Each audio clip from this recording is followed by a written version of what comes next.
NFL Week 8 coming off another win. Let's effing go.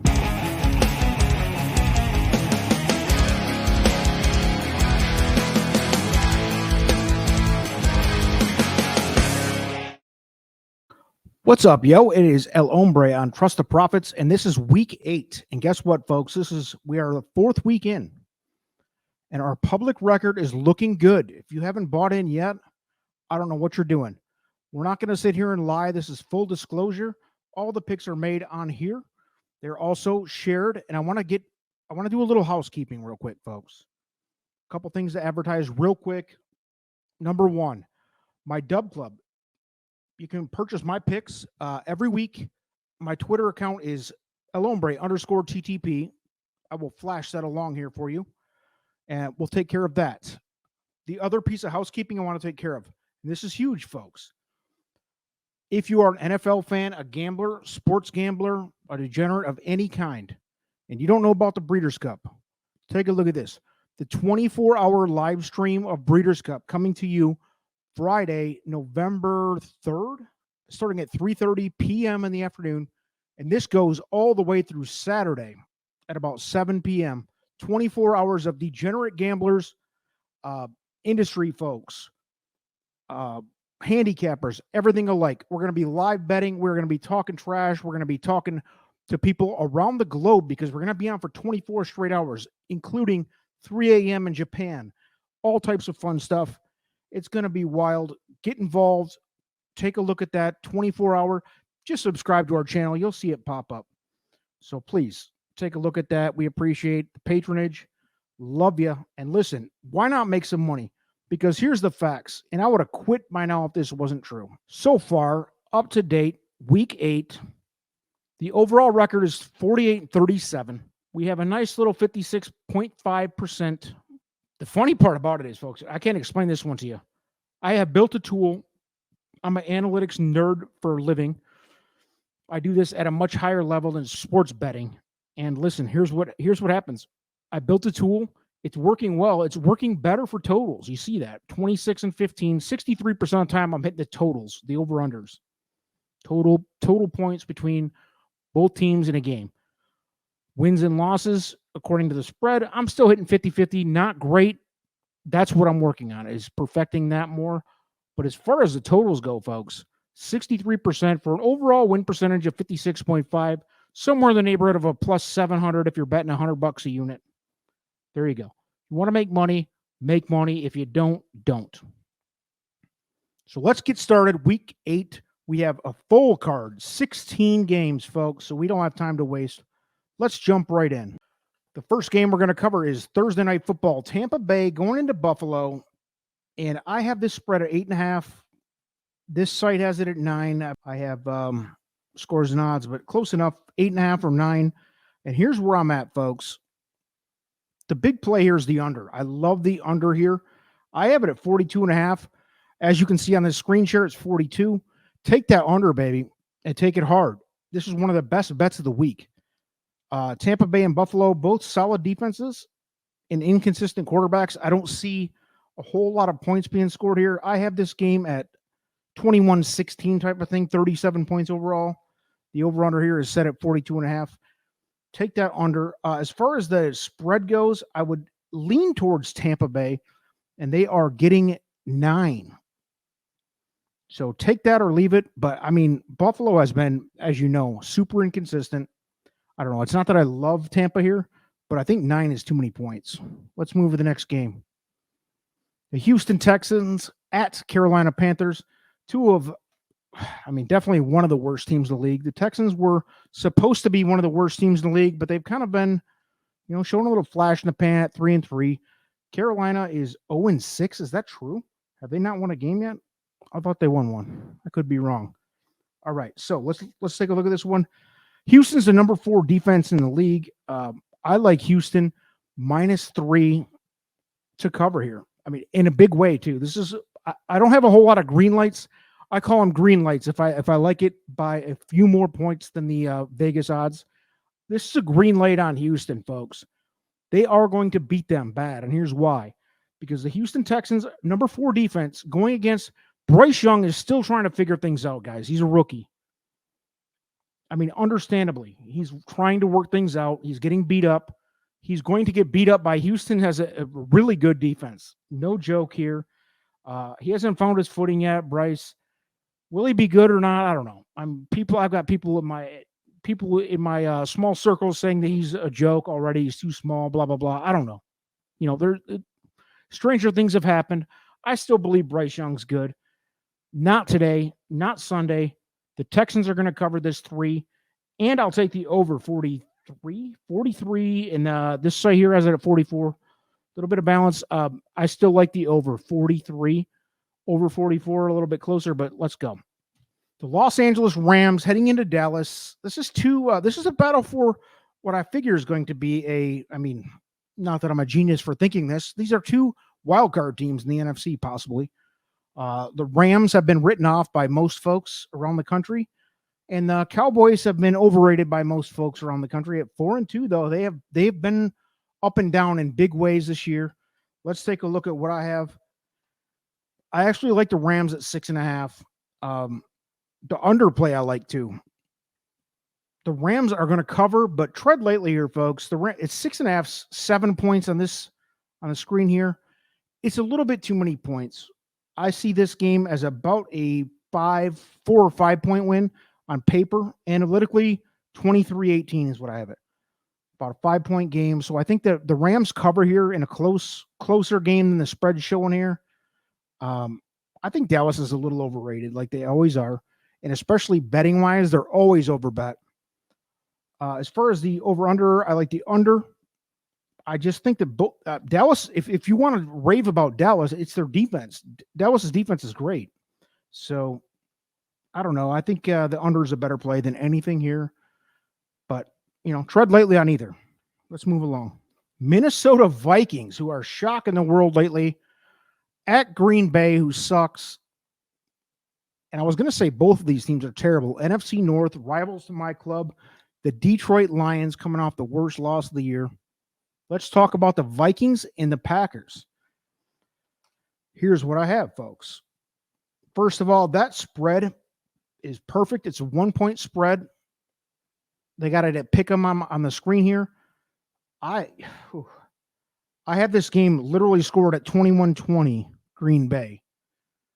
So the over-under is 44. So maybe a slight under bet here if you want to get a little cute. But this is not a game you want to put money on. Both teams are a little unpredictable. I mean, you still got the Jordan Love era being ushered in here in Green Bay. He hasn't impressed anybody. I hate the kid. I hate both of these teams, but I will say the Vikings, I mean, they got a little balls. They're showing little balls, little something left here at 3-4. I mean, they were written off. This season was over, especially with Jefferson going out. It was done, and here they come. They're now 3-4 after an embarrassing start. They're better than the Packers. I mean, this is a game I stay away from. This is a grinder game. Like I said, I see this at 21-20 type game. Get out of there. Don't even bet this. Next up, we have the New Orleans Saints at the Colts. Both teams are 3-4. Here's an interesting one. I think the Saints are going to win this game outright. And I like the Colts. I think they're fun to watch. The Minshew character, whatever he is, Super Mario looking thing, running all over. A lot of people want to call him like a gamesman, warrior, journeyman, whatever he is. But here's the thing. He's not that good, guys. He's just okay. And the same with the Saints. Neither one of these teams are that good. But I think they both have talent. They're just not that good overall. Let's see what I have. The over here looks very good. And I had this over opening at 42.5. My screen here shows 44. I love the over. I think the over is easy money here. I have this game at 24-23, which puts us at 47. I think this, just watch the totals on this, because I think this 44, because when I put the spreadsheet together, it was 42.5. It's already up to 44, probably going higher. If you can get it anywhere near 42.5, hammer this one. This is an over bet. This is a green light over bet. And as far as the game spread goes, give me the Saints, but barely. I don't recommend this game either. Take that freaking over, boys. Take the over. Ladies and gentlemen, that's the bet in this game. The Saints might cover.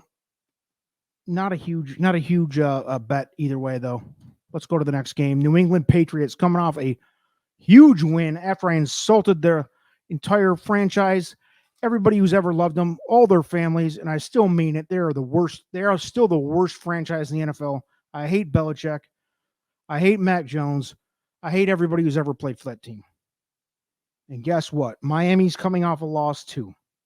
So what do we have here, folks? New England at Miami, 9.5-point spread. As you can see, the screen share has it at 10 and 47. Give me the fish, because this is good. This is a reality check in both ways. The fish coming off a loss, a bad loss to Philly. And it was a referee game, if you ask me, but still. Miami needs this game bad. They need to give themselves, like they were a couple weeks ago, talked about amongst the best in the NFL. I think they still are. And New England is the worst team in the NFL. I'll stand by that. So at 9 points, 10 points, wherever you get this at, Miami's going to crush this game. It's going to be a reality check game for both teams. Like I said, New England, welcome back. You suck. You had your cuteness against Buffalo, who's like riding a roller coaster. The Buffalo Bills they're disgusting as far as trying to be predictable. Who knows what's going on there? Miami is not. Miami has had a few ups and downs, but nothing near Buffalo. Miami is a much more sound team. Miami at home is going to destroy New England. Just embarrass them. And I would take the over, but don't bet that. Just take Miami in the -9, 9.5, 10, whatever you can get it at. Easy money. Let's go. The Jets at the Giants. And I heard Peeps, my guy Lou, a couple other people talking about this is a Jets home run. And I don't know so much, because literally the tool that I built and spent a lot of time on, a lot of blood, sweat, and tears, has this game at 19-18. 19-18 in favor of the Jets on the road. Because, listen, I think we all want the MILF Hunter to do well. We all want Zach to nail moms on the side, figure out a way to win in the name of Aaron Rodgers. Maybe he can get back for the playoffs. But listen, the Giants are horrible. And this is another team that has somehow managed to put a couple wins together, and now people have false hope. It's sad to watch Giants fans in this fallacy, but no action on this game, folks. My analysis completely matches Vegas's analysis, and when that happens, we do not bet. I had this game at 19-17. They had the over-under at 37. 19 plus 18 is 37, and I had that 1 point difference in the game. They had it at 3. It's not enough to bet. Lay off this game. Just skip this one. Watch it and enjoy the MILF Hunter. Now here's another game we can't play. Jacksonville Jaguars, 5-2, heading into Pittsburgh, 4-2. And I've been hammering Pittsburgh all year.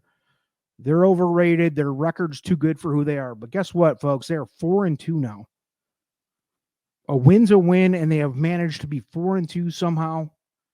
Whatever you want to call it. But Jacksonville, I think, is amongst the elite. They have straightened out whatever was going on at the beginning of the year. And let's take a look at this game on paper. And once again, no action. This game is a no-action game. My analysis comes up with, are you ready for it? 23-20. 23-20. Jacksonville -3 is a spread. I am right on board with Vegas. Don't bet this. And my over-under is 43. Theirs is 42. No chance on betting this game. When I match up that close, you look for the anomalies where I match up way different than them. And that is a perfect match. This is a game you don't bet, folks. This is how it works with the eyeball test. I go all numbers. I'm all analysis. I'm Moneyball, baby. Let's go. The Atlanta Falcons, 4-3, going into Tennessee Titans, 2-4. Now, here's a game that's interesting to me, because I hate Tennessee. I think they're horrible. They're 2-4. This is in Nashville. And Atlanta at 4-3, that's another team that they're not as good as 4-3 would suggest. They've been awful. Falcons -3, really, on the freaking road at Nashville. And I know Tennessee's bad. I think Tannehill is the worst quarterback to have a job this long in the history of NFL. He's horrible. He's been their quarterback for years. It's incredible that he has a job still. He sucks. But you have Henry. You got a great defense. And here's where I'm at. This is a battle of mediocrity between these two teams. Neither one of them are making the playoffs. Neither one of them are even worth talking about. Give me the home team with the easy cover. Easy cover. It is, I have this game at 20-16 in favor of the Titans. This is one of my best bets of the week, folks. The Titans are going to cover and win outright. The Falcons are not that good. My guy, I took him way too early, Bijan, who started really well. I don't know what's going on. Didn't play that much last week. Doesn't matter either way, though, because Tennessee's just a better team. Atlanta's bad. At 4-3, I don't know how they have that record, but Tennessee covers, maybe wins outright, maybe touch the Tennessee money line. I don't know. Next.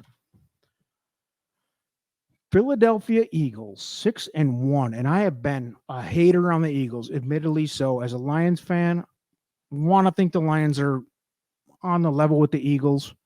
And that has been smashed into my face in the last few days as untrue. And I am starting to admit that I was wrong. Washington Commanders, 3-4. And if you want riverboat Ron Rivera style football, you got it, folks, because who knows what you're going to get. You might as well spin a roulette wheel because they look decent one week, horrible one week, moderate the next week. Who even knows what that team is? Let's look at the numbers. I like Washington plus 6.5 here. I don't like Washington at all. I think they're terrible. I think they're average at best. But I think 6.5 is a lot of points at home, especially. Give me the home dog. 6.5 points. I have this game, full disclosure, I have this game at 23-20. Philly wins this game by 3. An under bet, yes. I'm sorry. I have this at 43.5. I have it at 42. The spread has it at 43. Too close to call it. How's that? Just bet Washington to cover here at home. The home dog getting 6.5, 7 points, whatever you see it as. I mean, Philly's good. I don't think they're that good. And they have been proving me wrong lately because I did not think they were going to handle Miami the way they did. Moving along. 4-2 Cleveland Browns. And who saw that coming? I saw it coming. Take the masseuse rapist or not. That's a good team, man. They built that team the right way. They got good. They're good in the trenches. At Seattle, who I think is also a good team, with the most underrated player in the league, Geno Smith. Not saying Geno Smith is, Tom Brady, but he's all right. I think he's very solid. Good decision maker. He's the type of leadership you want on a team. Listen, my numbers here suggest Seattle -3 is the play. One of the biggest plays. Hammer Seattle at home. Bounce back effort coming off a bad game. And the reason is not Geno Smith. It's Seattle's defense is playing at an elite level, dude. They've given up 10 points per game average the last 3 games. And if there's a weakness in Cleveland's game, it is scoring. With Watson or not. I like Watson. I live 40 miles from Clemson University. He's a good player, great player. But the Browns are not a scoring team. They're a trenches team, just like Seattle. And Seattle at home is going to beat them up, folks. Seattle -3. I have Seattle -8. So I like Seattle heavy here. This is one of the heavier bets of the week. Take Seattle and go with it hard. Go hard. Send it. The Baltimore Ravens 5-2 going into Arizona. Here's an interesting game that I think a lot of you will like. I don't like it at all. This spread is, I'm comparing papers here. Got several spreads going on. I'm trying to give you the best info I have. -8 on the board, which is exactly what I have here. I have 8.5 actually. We can't bet this spread. That spread is perfect. 8.5 is about where it should be for a Baltimore Ravens team who is coming off a just date rape of my Detroit Lions, who I'm still not over. I'm still shell-shocked, crying in the corner in the fetal position, tears rolling down my face. I don't know what happened. I'm still upset. Raping of my Detroit Lions. And now they come into Arizona. I mean, this is bet the under here because this is funny. This under is 44. I have this game coming out around 35. 5-point difference. That is a hammer spot. Take the under. Baltimore and Arizona. And I think it's mostly because Baltimore defense, man, they just completely stymied the Lions, who's a good offense, real good offense, arguably top 10, top 5 type offense. Baltimore just hammered them. Arizona is not. The Josh Dobbs story is cute. I hope nothing but the best for him in his career, but Baltimore is going to kill them. And for that reason, the under is the play here, not the Ravens -8, because that spread makes a lot of sense. The under 44 is where I'm at, folks. Hammer that one. Let's move along. The Taylor Swift show comes into Denver, and this is two of the teams that I feel the strongest about in the whole league. In Kansas City, who I was calling a fraud a lot of the beginning of the year because they weren't playing that good, guys. They were winning games, they were winning close, they lost to my Lions, they were beating teams by a field goal and by, there's been a whole lot of speculation on the referee calls for them, a whole lot of favoritism in the Chiefs' direction if you're anti-Chiefs. I'm sure Chiefs fans will tell you different, but here we go into Denver, the fat Russell Wilson show, who I hate, the most hated player in the league for me. And here's what I came up with. This is just a good underplay. Good underplay. We have it at 46. I have the game at 42. I have the game at 24-18, Kansas City, which puts that spread way too close to bet this game. But I do like this under. And the reason is because Denver's offense sucks. Russell Wilson's fat and slow. But Kansas City's defense is number 3, folks. Quietly one of the best defenses, one of the most sound defenses in the league. Everybody wants to talk about Taylor and Kelsey and Mahomes and his dumb brother dancing on TikTok and all that bullshit. This is a good team on defense, not necessarily offense. It's a little different than we're used to seeing with the Chiefs. Give me the under. 3-3 Bengals. Another team who's been like a freaking roller coaster going into the Niners. The Niners coming off a bad loss.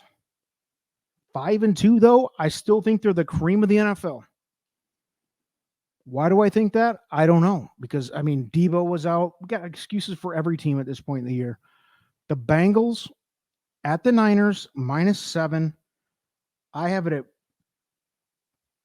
5.5. This spread is growing as we speak. So I apologize for that. I see this game as the Niners by about 9. I like the Niners here in this spread, but if it's -7 like this, somewhere around 7 or more, don't bet it. What I'm going to tell you is the under is the play. Big underplay. Both of these teams are kind of grinding teams. The Niners can score in spurts, but not without Debo so much. And I don't know what's factual here, but CMC kind of seems limited. Purdy seems like he's kind of losing some confidence. I think that offense is slowing down a little bit. And the Bengals are pretty sound on both sides of the ball, but they're not a big scoring team either. Over under 47. I have this game at 40, folks. Hammer this under. Don't even mess with the spread. That spread is too close. It's about right. Mess with this under. It's going to be way under. Put a freaking mortgage payment on it and thank me later. Next up, we're down to our last couple games. The Chicago Bears, 2-5. And by the way, this looked like the most hopeless team in the NFL a couple weeks ago. And here we are winning some games against the Chargers, who are always fictionally overrated. This guy, Herbert, I don't think he's that good, guys. I know he looks the part. I compared him to a young Matthew Stafford last week. I don't even think he's that good, guys. Big talent. I don't know. Blame the coach. I know Brandon Staley takes more shit than anybody, and maybe rightfully so. I don't know. I don't watch this team that closely, but according to my numbers, the Bears at +9 is the best bet of the week, folks, because the Chargers don't beat anybody bad. They're not that good. This is Sunday Night Football. Matt Eberflus playing for his career. You got Justin Fields backup, Bajan, whatever his name is. You got him playing out there.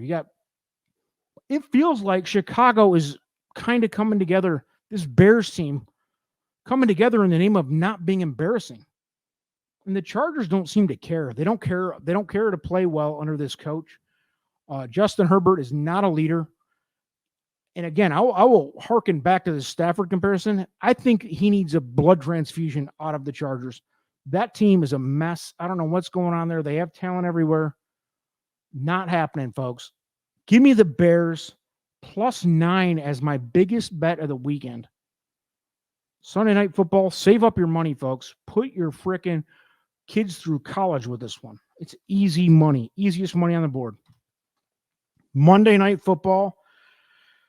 Whew, this is too much for me. This is a little emotional. My Lions 5-2 at home on a get-right game against the Raiders. This is a sucker bet for me. Raiders coming in 3-4. We all know the Raiders are not good, right? I mean, they're not good.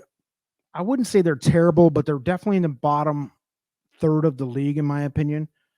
But, dude, what are we making of this Lions? David Montgomery, our smash mouth back that we got from the Bears, he is a bigger deal than people think, folks. This dude is killing people. The first several games of the season, he's out. Now all of a sudden we can't run the ball at all.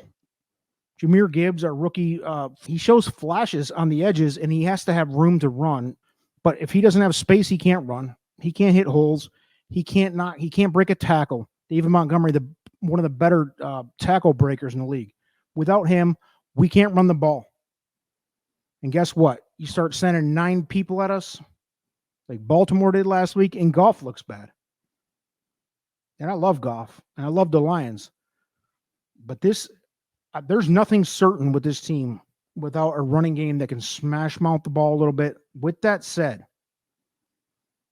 I have this game at 24-18 Lions, and the spread is 9. That is too close of a spread for me to tell you to bet either way. Don't bet the spread. I will tell you to bet the under. Be under 45. Like I said, 24-18. It's 42. That's a few points less than Vegas has it. I don't know what to tell you. I will tell you one thing. I'm not betting this. I'm too emotionally engaged with this game. I'm not betting it. I won't bet it. I've taken so much shit this week over my Lions getting hammered. And I also talked about the Patriots being the worst team in the NFL, which I stand by. They go out and beat Buffalo. In, by the way, a game that really sets their franchise back. So good for them. I'm glad they won. And I'm glad all you Boston losers got that little, 5 minutes of fame, because you still suck. Your franchise still sucks. You still have the grumpy old man as a coach. F you. I don't know what to tell you. That's week 8 for me. I'm here to make you money, folks. Let's keep winning. Bada boom, bada bing. You love to see it. We'll see you next week.